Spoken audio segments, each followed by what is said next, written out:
सबसे most common complaint जो reproductive age की औरतें हमारे पास आती हैं कि हमारी माहवारी जो है वो लेट आ रही है या 10 दिन 8 दिन चढ़ गई है।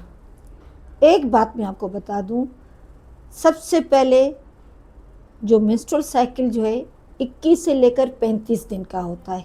अगर 35 दिन से ऊपर, या कुछ लोग 40 दिन भी कहते हैं, अगर आपको एक हफ्ता लगातार 3 महीने में चढ़ के आ रहे हैं तो आपको डॉक्टर के पास जाना चाहिए।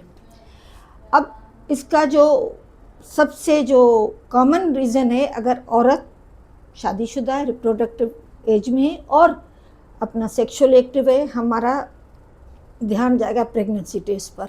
लेकिन अगर इस प्रेगनेंसी टेस्ट नेगेटिव आता है या वो मेरिट नहीं है, तो दूसरा कॉमन काज है स्ट्रेस।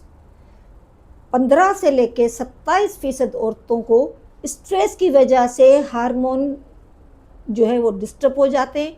हाइपोथैलेमस और में से कार्टिसोल रिलीज होता है, वो जो मेंसेस को रेगुलेट करते हैं हार्मोन, उनको डिस्टर्ब करके उनको परेशानी की हो जाती है कि डिलेड पीरियड्स हो जाते हैं।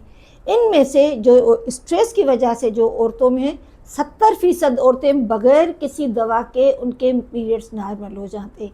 सिर्फ उनको काउंसलिंग और जो क्रॉनिक स्ट्रेस है उनको हम मैनेज करने के लिए कहते हैं। इसीलिए हम थोड़ा सा उन लोगों को हिस्ट्री जो है ना वो प्रॉपर लेके उसके बाद उसको दें, क्योंकि एकदम से ट्रीटमेंट शुरू कर देना, बेशक अल्ट्रासाउंड करवाते हैं, हार्मोन्स टेस्ट करवाते हैं, लेकिन मोस्ट कॉमन कॉज जो है वो स्ट्रेस है। उसके बाद चेंज इन वेट, एकदम से बढ़ गया, एकदम से कम हो गया। तीसरा जो बीमारी अगर हम देखें, जो औरतें ये बर्थ कंट्रोल वाली इंजेक्शन सैंपल्स लेती हैं उनमें ये हो जाता है, जब छोड़ देती हैं या लेते वक्त भी होता है। पांचवा जो बीमारी की वजह से होता है थायराइड प्रॉब्लम, उनकी वजह से भी होता है। छठा एक खास प्रोलैक्टिन हार्मोन होता है जो पिट्यूटरी ग्लैंड से होता है, उसकी वजह से भी डिलेड हो जाता है। अब हमें जाहिर है क्या करना चाहिए, पहले तो हिस्ट्री, मेंस्ट्रुअल पीरियड की 3 महीने की हिस्ट्री और मेंस्ट्रुअल कैलेंडर मेंटेन करवाएं। अगर स्ट्रेस की वजह से है तो 70% औरतें खुद ब खुद ठीक हो जाती हैं, थोड़ा सा उनको काउंसलिंग और डाइट वगैरह कंट्रोल करती हैं। और अगर हम देख रहे हैं उनकी वेट चेंज की वजह से हो रहा है तो हम वो करते हैं। पॉलीसिस्टिक ओवरीज, वो भी बहुत एक कॉमन रीज़न है जिसकी वजह से डिलेड सिम्टम्स आते हैं, उसमें भी हार्मोन इम्बैलेंस हो जाते हैं, वो एक अलग टॉपिक है।